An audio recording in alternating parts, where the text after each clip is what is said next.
Pregnant ആയതുകൊണ്ട് കഴിഞ്ഞ റമദാനിൽ എനിക്ക് നോമ്പെടുക്കാൻ പറ്റിയില്ല. ഞാൻ നോമ്പ് കലാ വീട്ടിയാൽ മാത്രം മതിയോ, അതോ ഓരോ നോമ്പിനും ഓരോ മുദ്ദ് വീതം കൊടുക്കേണ്ടതുണ്ടോ?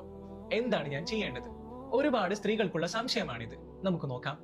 നോമ്പ് പിടിക്കുന്നത് കാരണം ഗർഭിണിക്ക് തന്റെ ശരീരത്തിനോ വയറ്റിലുള്ള കുഞ്ഞിനോ എന്തെങ്കിലും പ്രയാസം വരുമെന്ന ഭയമുണ്ടെങ്കിൽ റമദാൻ മാസം നോമ്പ് ഉപേക്ഷിക്കാവുന്നതാണ്. എന്നാൽ മേൽ പറഞ്ഞ പ്രയാസം നീങ്ങിക്കഴിഞ്ഞാൽ അടുത്ത റമദാനിന് മുമ്പ് ആ നോമ്പുകൾ ഖലാ വീട്ടൽ നിർബന്ധമാണ്. ഗർഭാവസ്ഥയിലുള്ള കുഞ്ഞിന്റെ ആരോഗ്യമായതുകൊണ്ടാണ് നോമ്പ് ഒഴിവാക്കിയതെങ്കിൽ ആ നോമ്പ് നോറ്റുവീടുന്നതോടൊപ്പം ഓരോ നോമ്പിന് ഒരു മുദ്ദ് വീതം പാവപ്പെട്ട ആളുകൾക്ക് ഫിദിയയായി നൽകണം. ഈ അവസരത്തിൽ ചോദ്യത്തിൽ പറഞ്ഞതുപോലെ മുദ്ദു മാത്രം കൊടുത്താലോ നോമ്പ് മാത്രം ഖലാ വീട്ടിയാലോ മതിയാവുകയില്ല. എന്നാൽ ഗർഭിണി സ്വശരീരത്തിനു വേണ്ടിയും അതോടൊപ്പം കുഞ്ഞിന് വേണ്ടിയും കൂടിയാണ് നോമ്പ് ഉപേക്ഷിച്ചതെങ്കിൽ നോമ്പ് ഖലാ വീട്ടിയാൽ മാത്രം മതി, മുദ്ദു കൊടുക്കേണ്ടതില്ല.